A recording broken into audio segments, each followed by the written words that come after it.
Eu queria ler um texto das Escrituras em Lucas, no capítulo 7, Evangelho de São Lucas, capítulo 7. E vamos ler do verso 1 ao verso 10. Evangelho de Lucas, capítulo 7, verso 1 a 10. E diz assim: E depois de concluir todos estes discursos perante o povo, entrou em Cafarnaum, e o servo de um certo centurião, a quem este muito estimava, estava doente e moribundo. E quando ouviu falar de Jesus, enviou-lhe uns anciãos dos judeus, rogando-lhe que viesse curar o seu servo. E chegando eles junto de Jesus, rogaram-lhe muito, dizendo: É digno que lhe concedas isso, porque ama a nossa nação, e ele mesmo nos edificou a sinagoga. E foi Jesus com eles, mas quando já estava perto da casa, enviou-lhe o centurião uns amigos, dizendo-lhe: Senhor, não te incomodes, porque não sou digno de que entres debaixo do meu telhado. E por isso, nem ainda me julguei digno de ir ter contigo. Diz-me, porém, uma palavra, e o meu criado sarará. Porque também eu sou homem sujeito à autoridade, e tenho soldados sob o meu poder. E digo a este: vai, e ele vai. E ao outro: vem, e ele vem. E ao meu servo: faz isto, e ele o faz.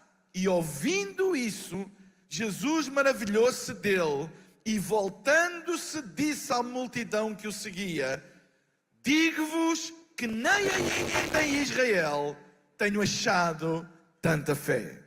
E voltando para casa, os que foram enviados acharam são o servo enfermo. Nesta tarde eu queria falar acerca de coisas que carregam autoridade espiritual. Coisas que carregam autoridade espiritual. A questão da autoridade é uma questão muito séria nas Escrituras.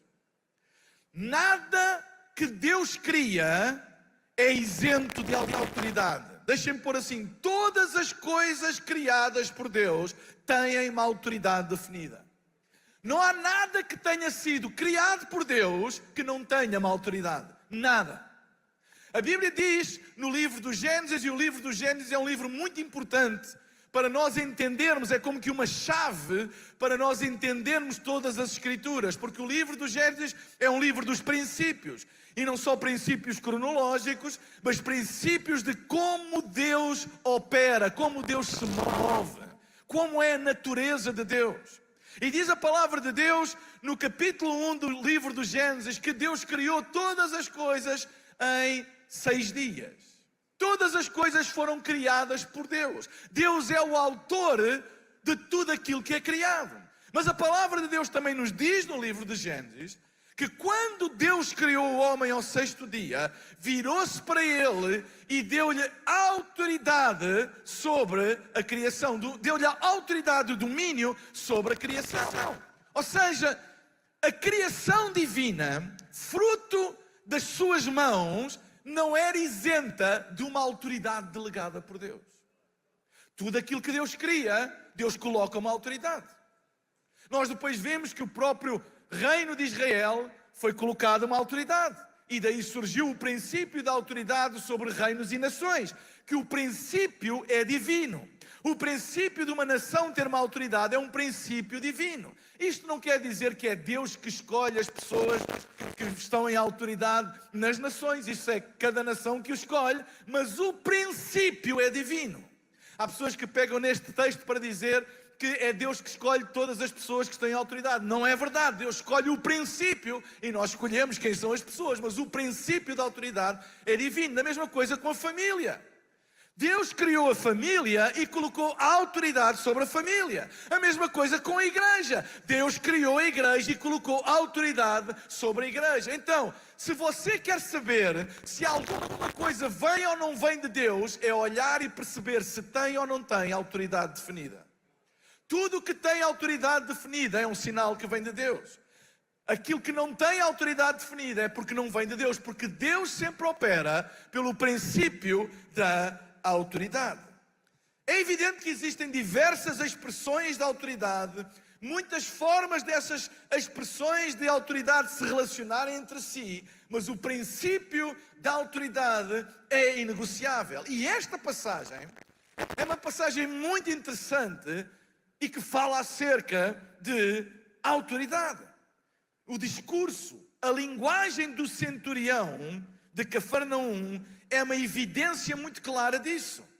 Nós estamos perante Jesus, que era uma autoridade, e estamos perante um centurião romano, que também era uma autoridade. E todo este discurso entre eles é extremamente rico para nós percebermos o que é que carrega verdadeiramente a autoridade espiritual. Uma das evidências, ou a grande evidência que Deus está em alguma coisa, é a existência de autoridade. Onde a autoridade não é clara, responsabilidade não é assumida. O princípio da autoridade existe porque existe um princípio associado que é a responsabilidade. Nós nunca teremos responsabilidade de nada que não tenhamos autoridade. E se tivermos autoridade sobre alguma coisa, não nos podemos nunca isentar da responsabilidade associada à autoridade que nós temos. E esta dinâmica é muito importante nós entendermos, não apenas no que diz respeito à autoridade espiritual, mas a todo o nível da autoridade, que não existe autoridade sem responsabilidade. Deus delega autoridade, Deus estabelece autoridade para que haja sempre alguém que diante dele preste contas.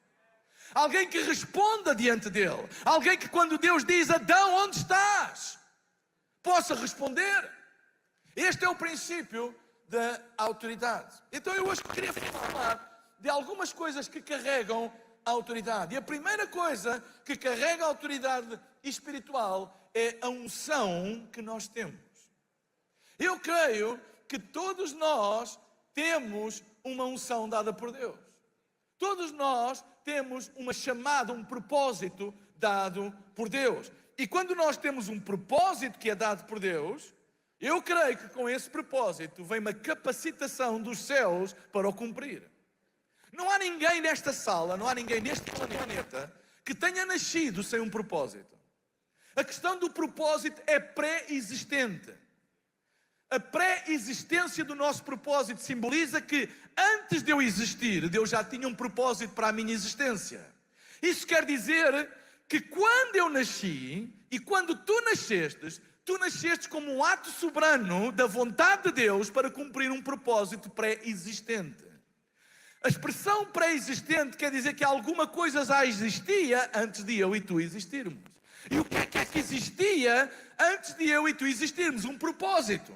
Então, eu não fui criado por acaso, eu fui criado porque Deus já tinha um propósito para me criar.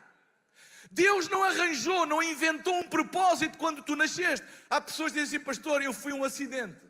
Olha, eu fui um acidente. Os meus pais não planearam a minha existência. Eu fui um acidente. Mas eu fui um acidente nos planos dos meus pais. Eu não estou a dizer que me senti rejeitado. Não me senti. Sempre fui amado pelos meus pais. A partir do momento em que eles souberam que eu vinha, eles receberam-me, acolheram-me. Mas a realidade é que eu não fui planeado. Eu não fui planeado pelos meus pais, mas eu sei que eu fui planeado por Deus. É por isso que quando Deus tem um plano, acidentes acontecem. Se tu dizes assim: mas eu não fui desejado. Olha, é o maior sinal que mesmo que os homens não te planeassem, Deus tinha um propósito pré-existente para ti, que Ele forçou a tua entrada neste mundo. Todos nós viemos com um propósito pré-existente. Nós fomos criados para um propósito. Nós não temos um propósito porque existimos, nós existimos porque temos um propósito pré-existente. Deus não arranjou alguma coisa para tu fazeres. Deus não inventou um propósito quando tu nasceste. Se Ele não tivesse um propósito para ti, tu nem nascias. Propósito pré-existente. Todos nós viemos com um propósito.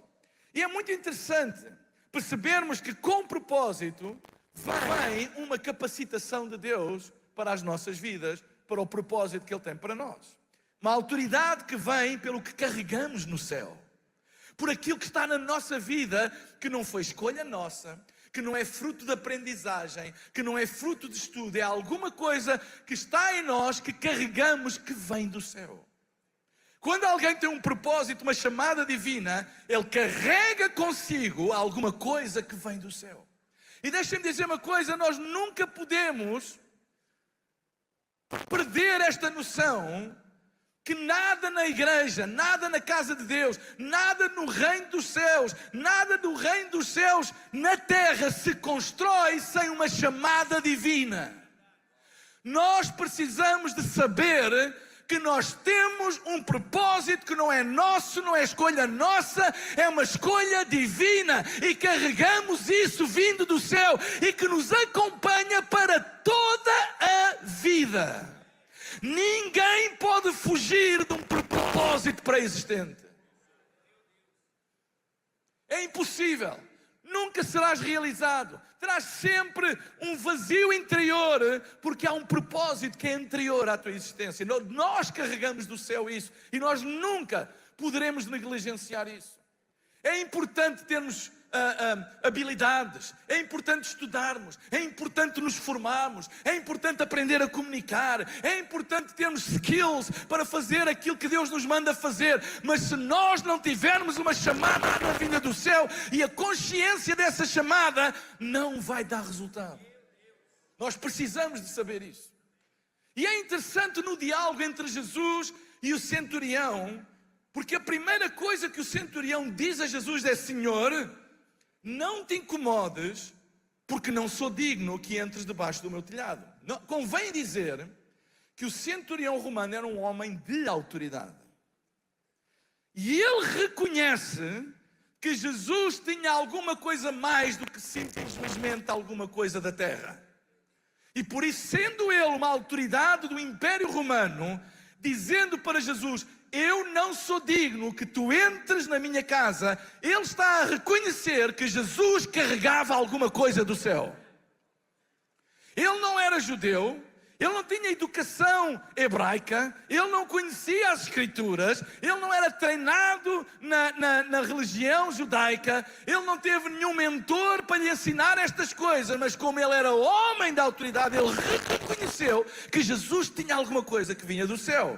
Talvez ele não tinha a linguagem certa, talvez ele não se conseguia expressar teologicamente da maneira correta, mas ele reconheceu: eu não sou digno que tu entres na minha casa. Este reconhecimento de uma autoridade romana significa que ele via que alguma coisa do céu aquele homem Jesus tinha.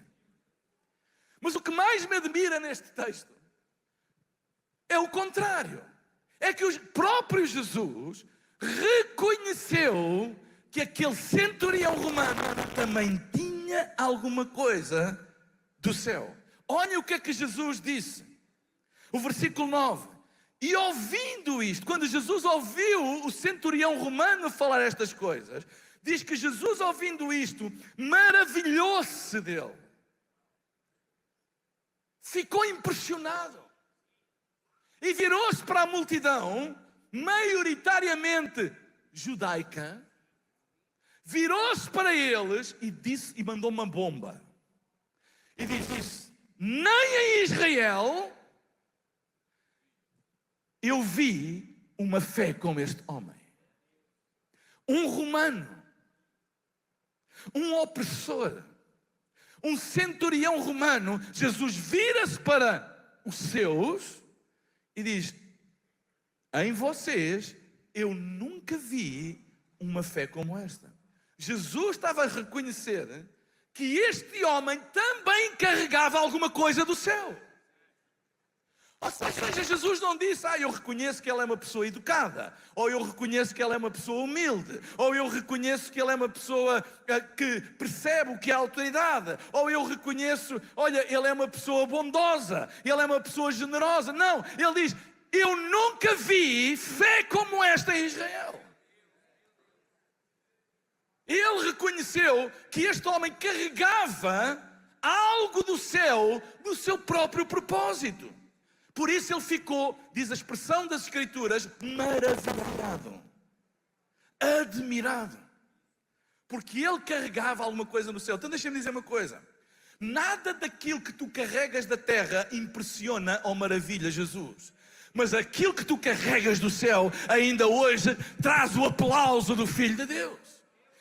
Aquilo que vai impressionar não é o quão bom tu és a cantar, ou a tocar, ou a pregar, ou a ensinar, ou a gerir, ou a aconselhar. Não é isso que impressiona. Não impressiona o número de seguidores que tu tens no Instagram. Não impressiona quantas multidões tu arrastas. Aquilo que impressiona Jesus é aquilo que tu carregas do céu. Aquilo que tu carregas do céu. E nós precisamos de trazer para o centro da nossa mensagem que o reino de Deus não funciona com princípios meramente humanos, mas é preciso gente que tem e sabe que tem uma chamada divina, que carrega alguma coisa vinda dos céus. Ora,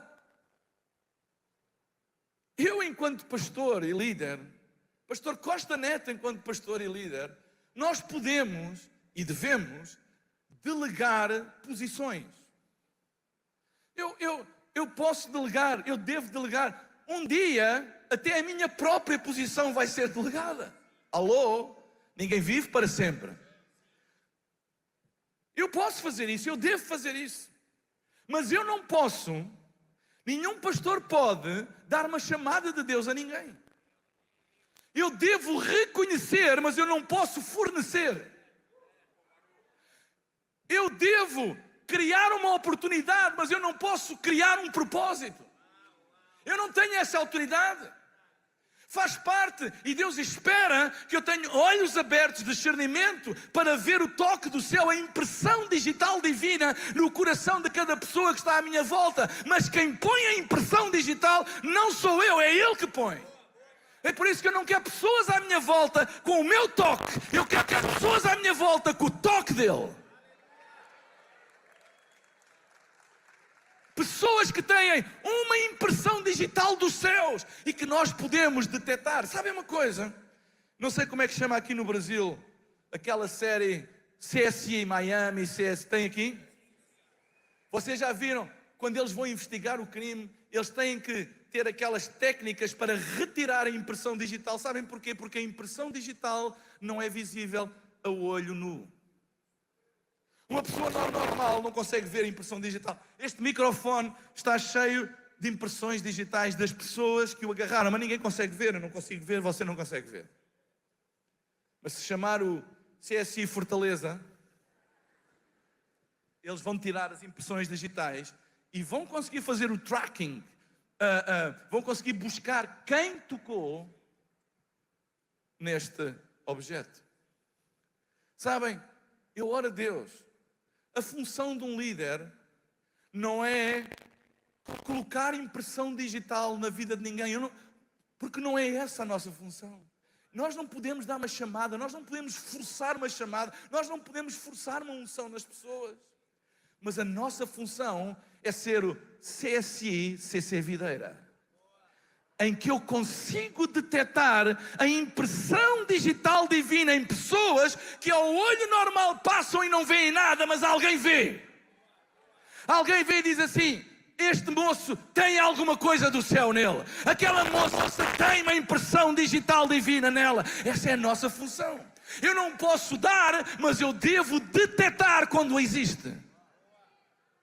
E eu oro a Deus para que nos próximos anos do CC Videira hajam suficientes detetives para detectar as impressões digitais divinas no coração de uma nova geração que Deus está levantando e ver que há chamada, ver que há propósito. Nós não damos propósito, mas devemos detectar propósito. É trágico quando nós não conseguimos detectar o toque de Deus na vida daqueles que estão à nossa volta, quando é tudo acerca de nós. Eu tenho a unção, eu tenho a chamada.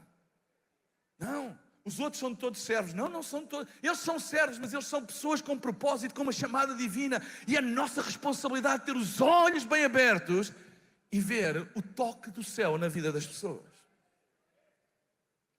Então, nós podemos delegar a posição.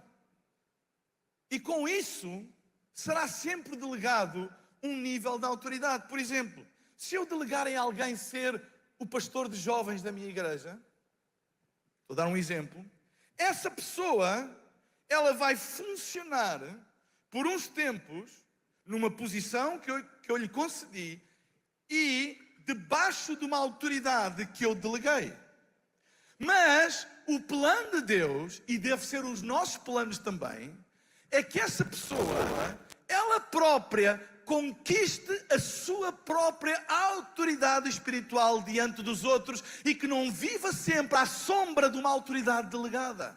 Porque a verdadeira autoridade espiritual não pode ser delegada. Nós delegamos a autoridade funcional e muitas vezes as pessoas respeitam porque respeitam o líder, mas há uma altura em que nós temos que conquistar essa própria autoridade com o fruto da nossa chamada, para que aqueles que antes apenas reconheciam quem nos delegou, comecem a reconhecer-nos a nós também.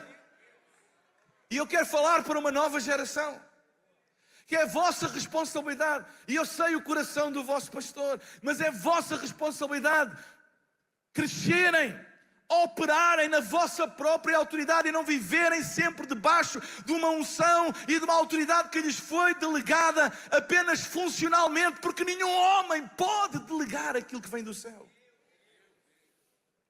Eu não posso passar a minha chamada a ninguém, porque ela não é minha, foi-me dada por Deus.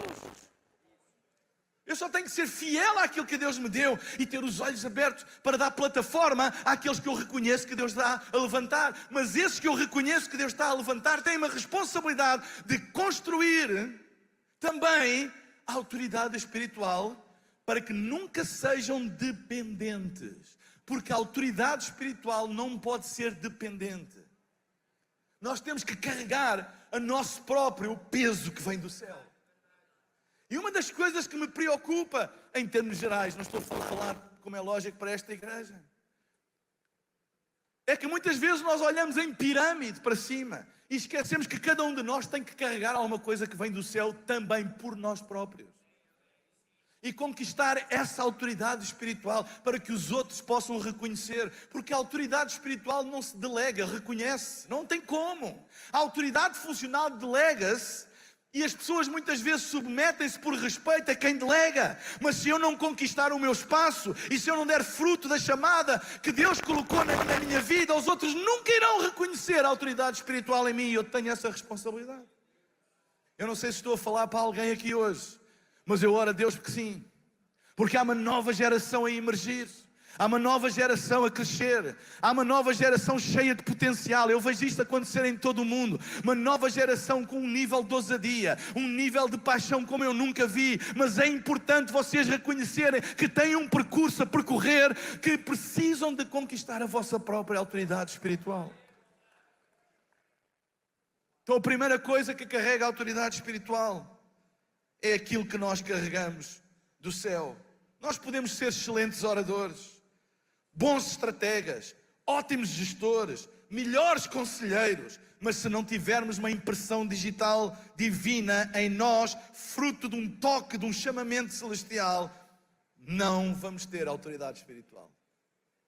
Por isso podemos ter muitas pessoas talentosas, muitas pessoas extremamente versáteis, pessoas extremamente carismáticas, mas sem autoridade espiritual.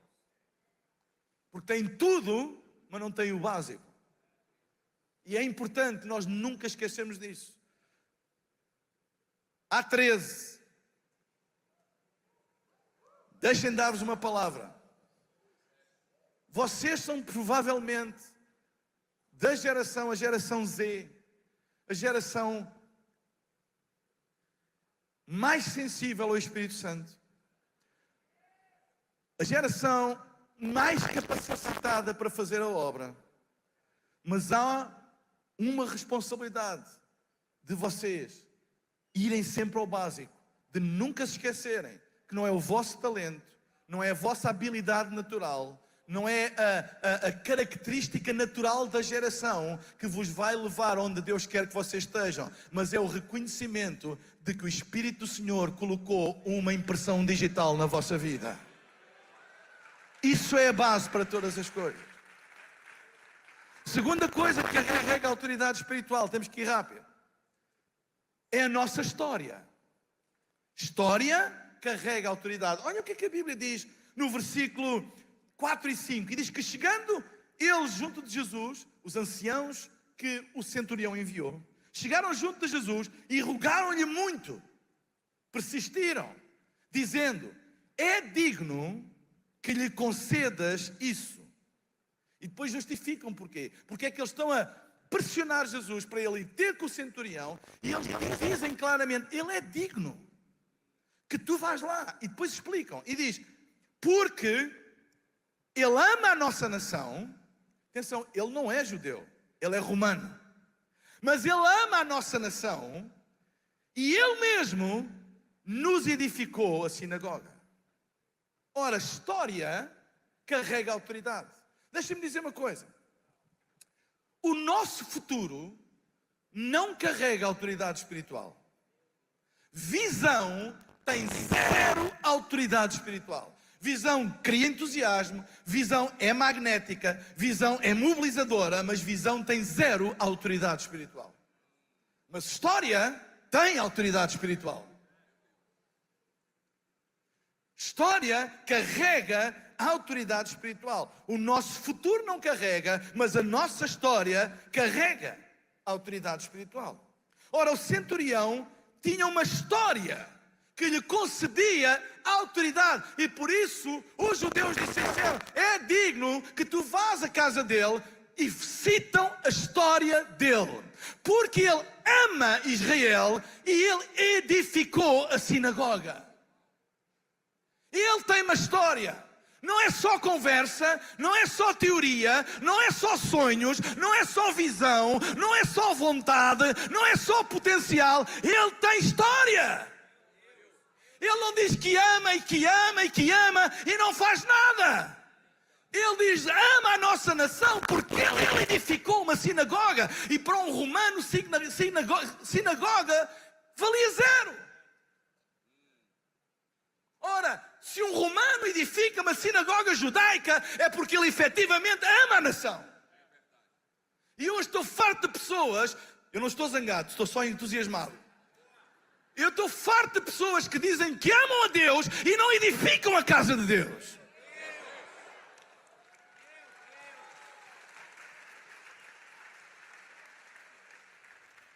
Amor é espiritual. A Bíblia diz: Deus é amor. Amor é invisível, amor é revelação. Todas as revelações, todos os princípios espirituais, eles precisam de uma tradução social. Porque senão não são visíveis. A Bíblia diz: Deus amou o mundo de tal maneira, deu o seu único filho. Ora, o amor de Deus é a sua natureza. Deus é amor. Ele amou o mundo de tal maneira, mas a expressão social desse amor foi o facto de ele abrir mão do seu próprio filho e enviar para morrer por nós.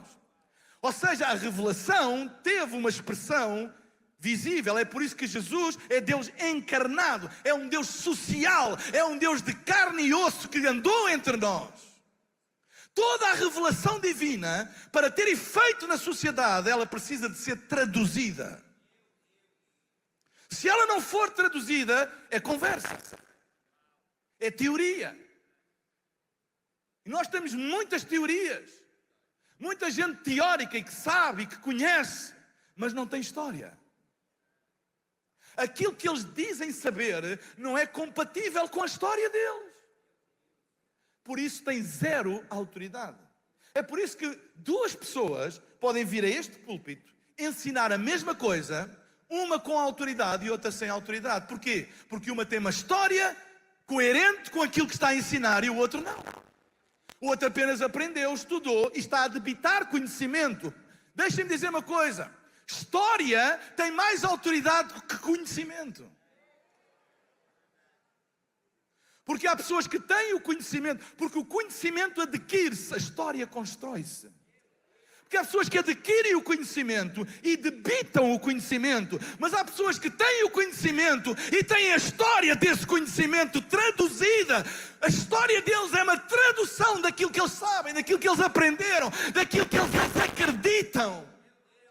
Fé sem obras é morta. Aquilo que eu acredito tem que ser respaldado com a minha história. As pessoas têm que olhar e dizer: aquilo que ele crê é visível. E é isso que traz autoridade. Não é teoria. Não é apenas conhecimento. Amou a nação, edificou a sinagoga. Faz-me lembrar aquele famoso diálogo entre Jesus e Pedro, depois de Pedro ter negado Jesus.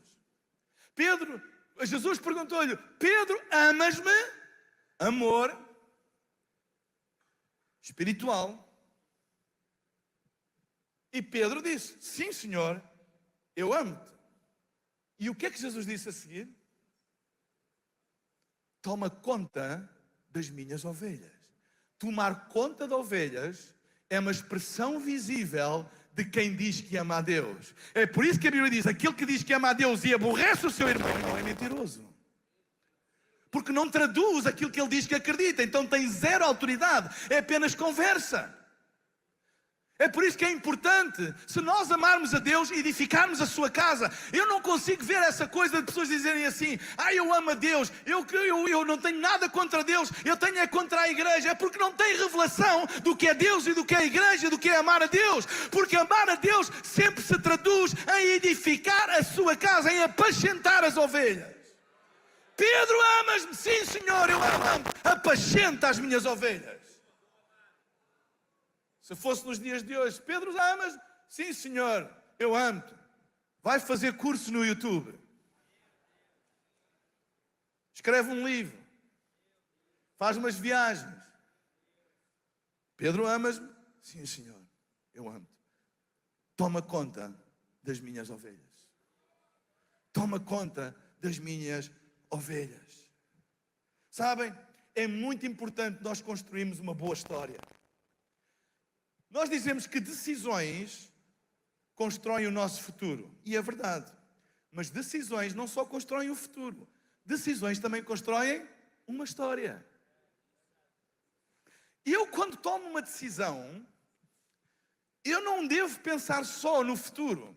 Eu devo pensar que história sobre mim essa decisão vai contar.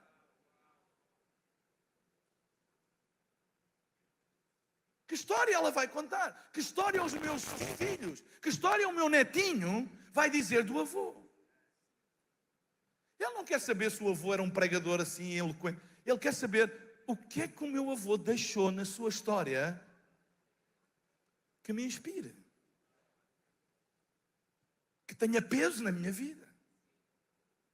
É por isso que muitas vezes, mesmo na face de desafios que parecem impossíveis de ultrapassar, a gente deve permanecer firmes e fiéis por causa da história que nós estamos a construir. Marido e mulher muitas vezes têm razões para se separar. Eu às vezes, Costa, pastor, vou-me separar da minha mulher. Então, mas porquê? O amor acabou. Se acabou, vai comprar mais. Mas tu estás a construir uma história. Tu estás a construir uma história. Uma história que não é só tua, é uma história que vai influenciar os teus filhos, os teus netos, as gerações que vêm, aqueles que estão à tua volta. Sabem, há pessoas que construíram coisas incríveis e depois, por causa de uma má decisão, conspurcaram toda a sua história e perderam a autoridade. Porque não sabiam, porque conspurcaram história. Quando nós conspurcamos a nossa história, nós perdemos a autoridade. É por isso que história é muito importante. E nós devemos pensar bem antes de tomarmos decisões e dizer que efeito, não é apenas, porque às vezes nós pensamos no efeito do futuro, mas efeito do futuro é uma possibilidade, efeito na história é uma realidade. O que é que isso vai afetar a minha história? Porque se afetar a minha história, afeta a minha autoridade espiritual. É por isso que uma pessoa pode afetar a sua história e continuar a pregar as mesmas coisas, mas já não tem peso vindo do céu. Já não tem o peso. Porquê? Porque afetou a sua história. Quantas vezes a gente ouve alguém e diz assim: ele está a dizer tudo certo, mas não tem peso vindo do céu. Porquê? Porque a sua história não é compatível com aquilo que ele está a ensinar. E quantas vezes há pessoas que até entram numa sala e não abrem a boca e nós sentimos a presença de Deus. Sabem porquê? Porque Ele carrega uma história que nos inspira a todos. Uma pessoa pode chegar a uma sala, não subir a um púlpito e mudar a atmosfera de um lugar, porque toda a gente, todo mundo sabe a história daquela pessoa que está ali presente, que carrega a autoridade consigo. Entende o que eu estou a dizer? Não é misticismo. Aquela pessoa tem uma unção especial. Não é misticismo, é história. É a história dele. Nós conhecemos a história. Nós conhecemos as batalhas que ele passou. Nós conhecemos os vales que ele andou. E ele está ali. E ele ultrapassou. E isso carrega a autoridade espiritual. Porque a autoridade espiritual não vem do conhecimento. Vem da história que nós construímos. E eu queria desafiar todos, principalmente a geração mais nova. Aprendam a construir uma história que os vossos filhos se vão orgulhar dela. Aprendam. E isso é preciso sacrifícios. Isso é preciso tomar decisões difíceis. Isso é preciso às vezes dizer não quando nos apetecia dizer sim e dizer sim quando nos apetecia dizer não.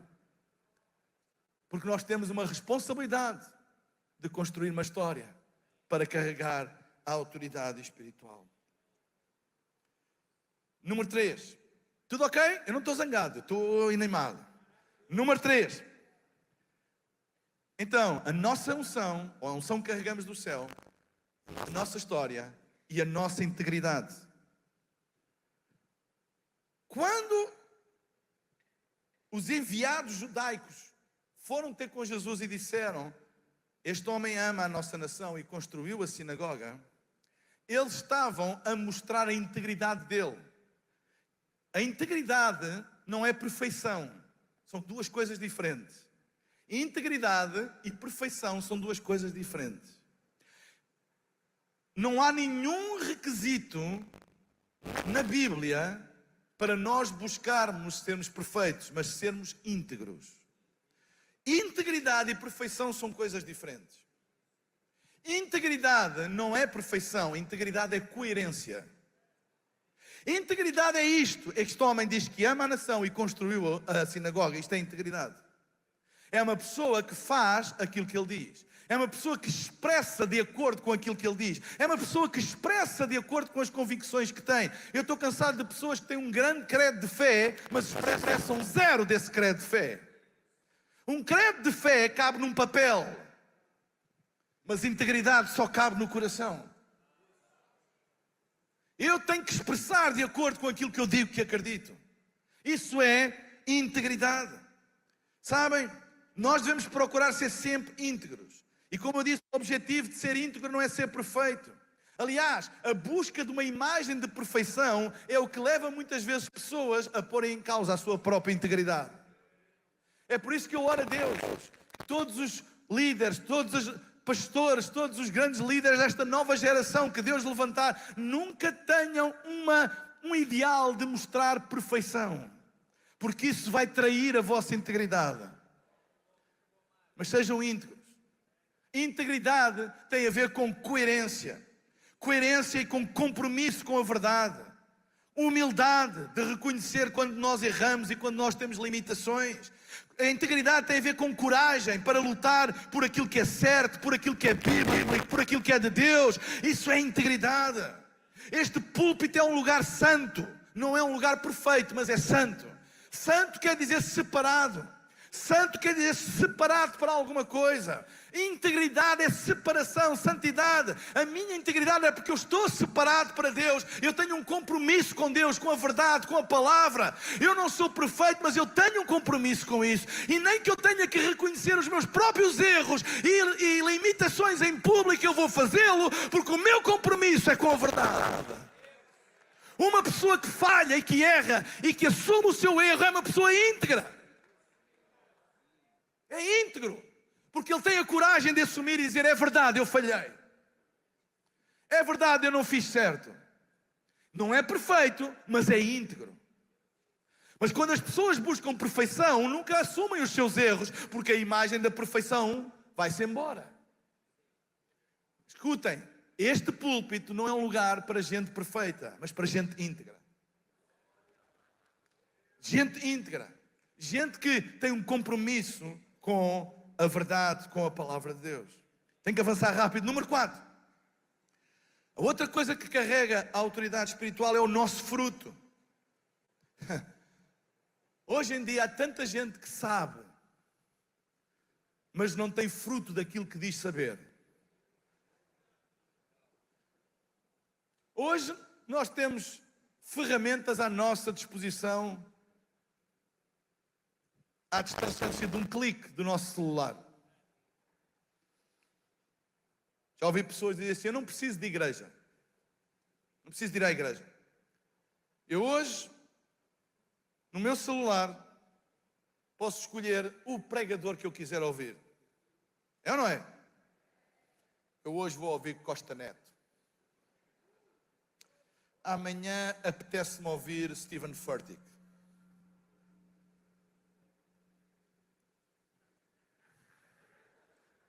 São o som do céu. Eu não preciso. Eu não preciso de ir à igreja para ouvir boas pregações. E é verdade. Hoje em dia não precisa. Eu não preciso de ir à igreja para aprender acerca de Deus. Hoje existem ferramentas online, livros, que eu posso aprender, cursos que eu posso aprender. Eu posso ter conhecimento sem ter comunidade. É verdade, podemos. Eu nem preciso de ir à igreja para sentir a presença de Deus. Eu posso olhar para a natureza e a Bíblia diz que a criação declara a grandeza de Deus. Eu posso sentir a grandeza de Deus admirando a sua criação. É verdade. Mas quando o teu filho estiver doente e tu precisares que alguém vá orar por ele, pede ao pregador do YouTube para ir lá orar.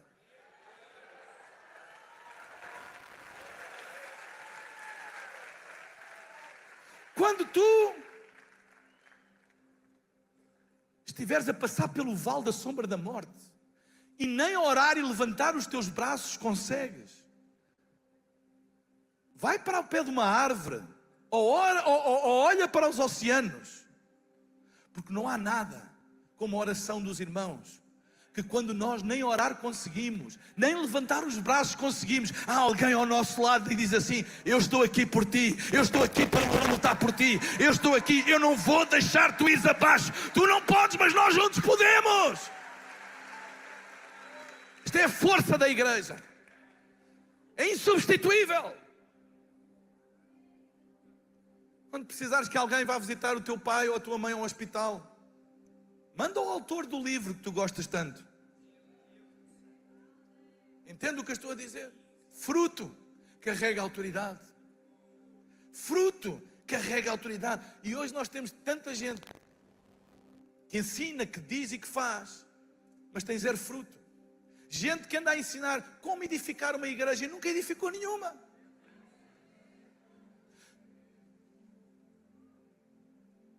Como criar filhos e nunca criou nenhum. Como ter um casamento de sucesso e já teve 2 casamentos. Fruto. Fruto carrega autoridade. Não é apenas saber, porque conhecimento move-se na esfera do intelecto, mas fruto move-se na esfera da identidade. E eu vou explicar porquê. Isto não é invenção. A Bíblia diz: pelos frutos os conhecereis. O que é que a Bíblia está a dizer? A identidade de uma pessoa é vista pelo fruto que produz, não pela palavra que diz. Porque palavra pode ser fruto de conhecimento, mas fruto é identidade. Pelos frutos os conhecereis. Eu gosto desta passagem, porque esta passagem não está a pôr o ênfase no fruto, mas o ênfase na identidade. Tu sempre vais reproduzir aquilo que tu és. Uma macieira dá maçã. O foco não é a maçã. Eu quero uma árvore para dar maçã. Não. Você quer uma macieira e a macieira vai dar maçã. Uma laranjeira dá laranja. Ah, não, eu quero laranja. Vamos orar para que aquela árvore dê laranja. Se ela não é laranjeira, ela não vai dar a laranja. Ai, mas a gente ora. Não ora, tem que plantar. Porque cada um dá fruto de acordo com a sua espécie. O que é que eu quero dizer com isto? O que carrega a autoridade é fruto, é a identidade, é aquilo que nós realmente somos. É por isso que nós temos que ir aos pés da cruz, para que Ele mude a nossa vida. Porque senão é maquilhagem, senão é operação plástica, mas não é fruto. E muita gente pode ensinar daquilo que sabe, daquilo que estudou, daquilo que aprendeu. E não tem mal nenhum aprender e estudar, devemos fazer. Mas fruto é que carrega a autoridade espiritual. A autoridade espiritual do pastor Costa não é por aquilo que ele sabe, e sabe muito, mas é por aquilo que ele construiu. O fruto que ele deu nestes 23 anos. Isso traz autoridade. É por isso que não se admire que alguém que tem 1 ano de ministério tenha menos credibilidade do que alguém com 23 anos de ministério. É normal. Normal. Por causa do fruto. Número 5. As nossas testemunhas, as pessoas que nos recomendam. Este centurião teve gente a recomendá-lo. Sabem, a Bíblia diz, em Lucas capítulo 2, versículo 52, e crescia Jesus em sabedoria, estatura e em graça, diante de Deus e Jesus. Ele não apenas crescia diante de Deus, mas crescia diante dos homens. Hoje temos gente que diz assim, eu não presto conta, eu não tenho que dar satisfações a ninguém. Só Deus. Só Deus. Eu só presto contas a Deus. Se alguém presta contas a Deus, é porque presta contas a alguém.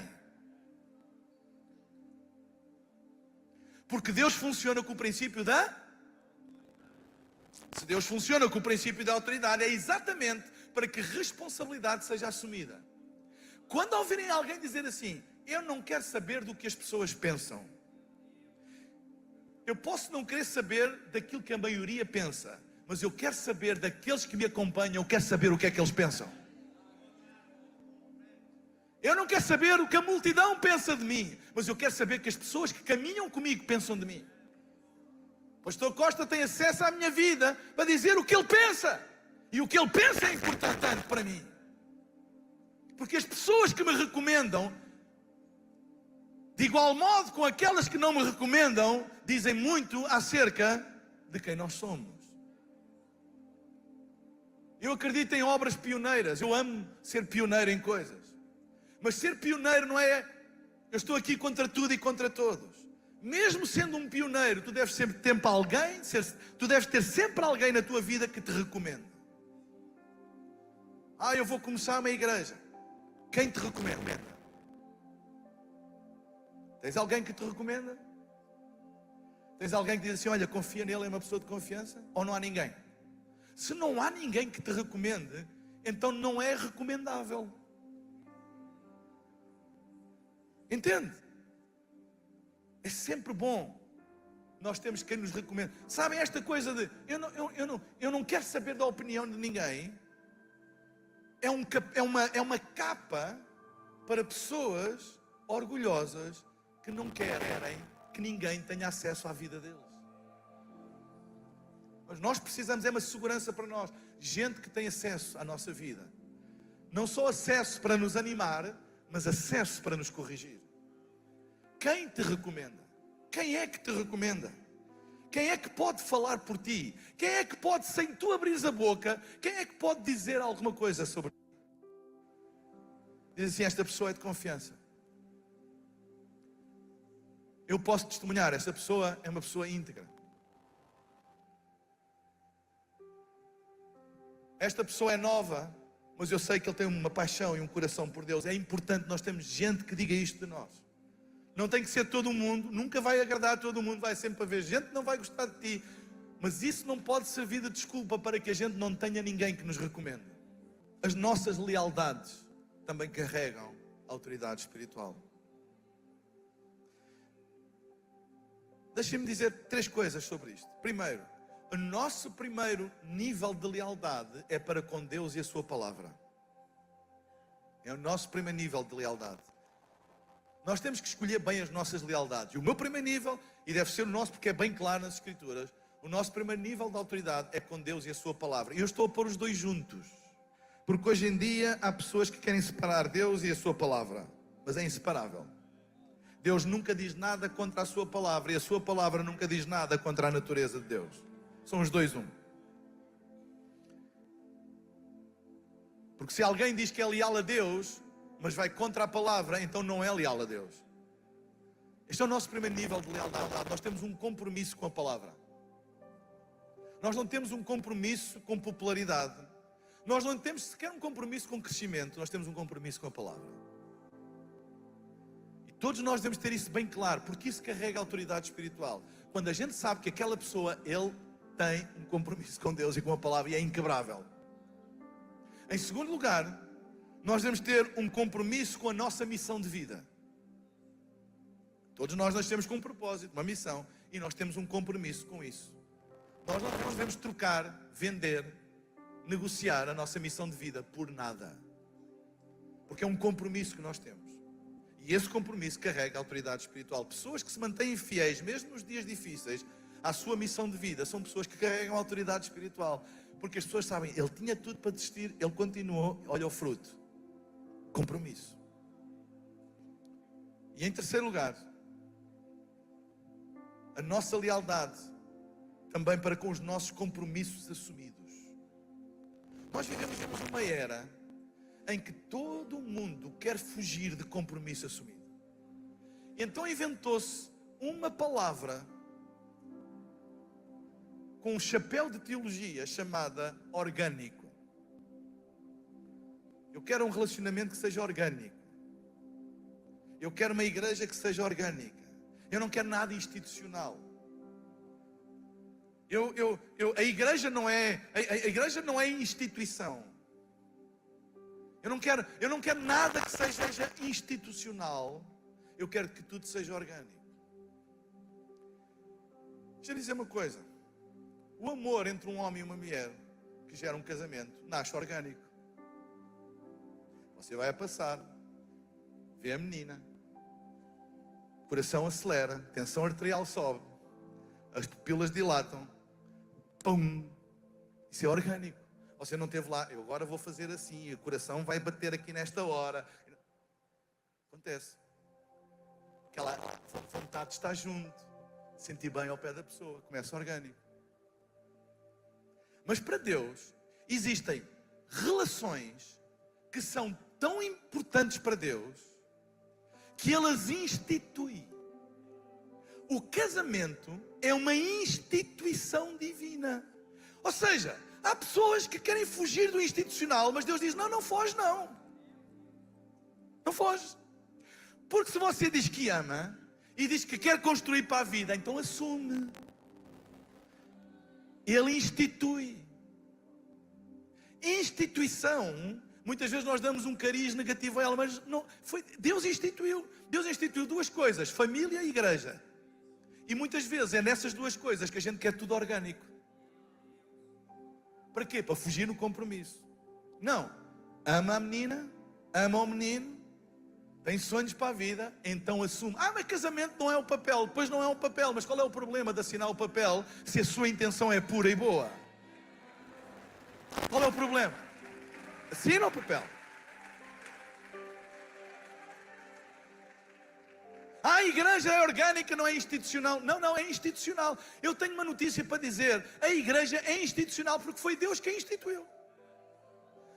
Há relacionamentos e dinâmicas de relacionamento que são tão importantes para Deus que Ele não as deixa no nível orgânico. Ele institui. E tudo que Deus institui, Ele coloca autoridade. O orgânico é para fugir da autoridade. Porque se é orgânico, hoje estou aqui, amanhã estou ali. Hoje estou com este, amanhã estou com o outro. Hoje estou com esta menina, amanhã estou com o outro. Hoje estou nesta igreja, amanhã estou na outra. Porque tudo é orgânico. Mas Deus disse, não. Se você quer ser sério, num relacionamento com um homem ou com uma mulher, e se você quer ser sério, sendo parte do corpo de Cristo, eu instituo o casamento e eu instituo a igreja. Eu instituo a família e eu instituo a igreja. Para que as expressões do nosso amor sejam visíveis e os laços que nos unem sejam comprometidos diante de Deus e diante dos homens. Isto carrega a autoridade espiritual. Eu tenho um compromisso com a minha família. Há dias que eu me apetece ser pai? Não! Ninguém disse amém, obrigado. Mas tem dias, Costa, que eu não me apetecia ser pai. Avô, todo dia me apetece ser, mas pai? Há dias que eu não me apetece ser marido.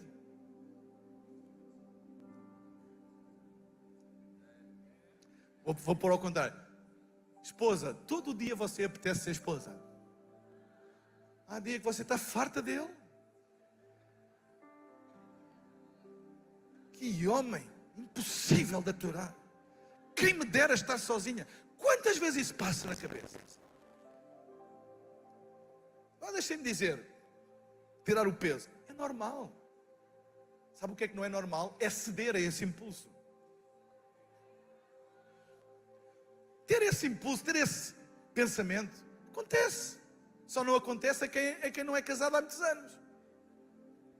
Agora, 34 anos de casado, eu já digo como Billy Graham, nunca me passou divórcio para a cabeça, mas assassínio já me passou.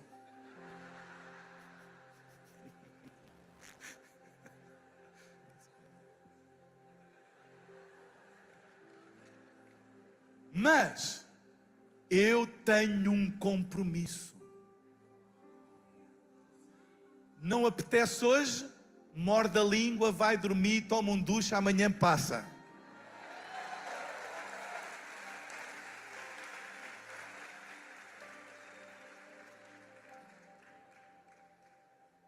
Não passou com o duche e com dormir? Fala com um amigo e pede ajuda. Mas o compromisso não quebra. Porque isso carrega a autoridade espiritual. Quando você vê alguém casado há muitos anos, pessoa idosa casada, e ele abre a boca para falar de casamento, você ouve. Porque carrega a autoridade, compromisso. Quando vê pessoa que fala de igreja, mas que está na igreja há muitos anos, não é aquele que está hoje aqui, amanhã ali, depois ali, depois anda a falar de igreja, mas anda a falar de igreja de quê? Não tem compromisso com nada, é tudo orgânico. Quando alguém é fiel, sabe falar, olha, eu já passei os meus momentos maus, já passei as minhas discordâncias, já tivemos as nossas crises, já tivemos as nossas guerras, já tivemos até as nossas feridas, já nos ferimos uns aos outros. Mas no fim do dia decidimos ficar juntos e valeu a pena. Estamos aqui para o que der e vier. Você pensa que em 23 anos foi tudo aleluia, glória a Deus? Você pensa que o que está a ver aqui é toda a história? A gente aqui só mostra o bom. Há muita coisa nos bolsos, muita lágrima, muita desilusão, muita dor, muita ferida. Mas pessoas que decidiram ficar juntas. E a obra está à vista. Que a obra de Deus dura. Eu estou cansado daquelas coisas que vêm e fazem um grande barulho e depois vão-se embora, desaparecem. A gente nunca mais ouve nada sobre isso. 23 anos. E eu tenho a certeza que no coração do pastor Costa, é que daqui a 23 anos, ou daqui a 40 anos, mesmo quando ele já cá não estiver, que esta obra continue cheia de pujança, cheia de força, cheia de unção, alcançando pessoas, porque há gente que assumiu o compromisso. As nossas lealdades, nós temos que ser leais a Deus, à sua palavra, a nossa missão de vida e aos compromissos que a gente assume. Quando eu digo que pago, eu pago. Quando eu assino um contrato que vou pagar, eu vou pagar só. Se eu não puder, eu peço desculpa e tento arranjar uma solução. Nós temos que ser gente de compromisso, porque há gente que tem muita conversa, gente que sabe muito da Bíblia, gente que tem muito xotototó, cutututi, fala muitas línguas, mas não honra os seus compromissos, tem zero autoridade espiritual. Zero!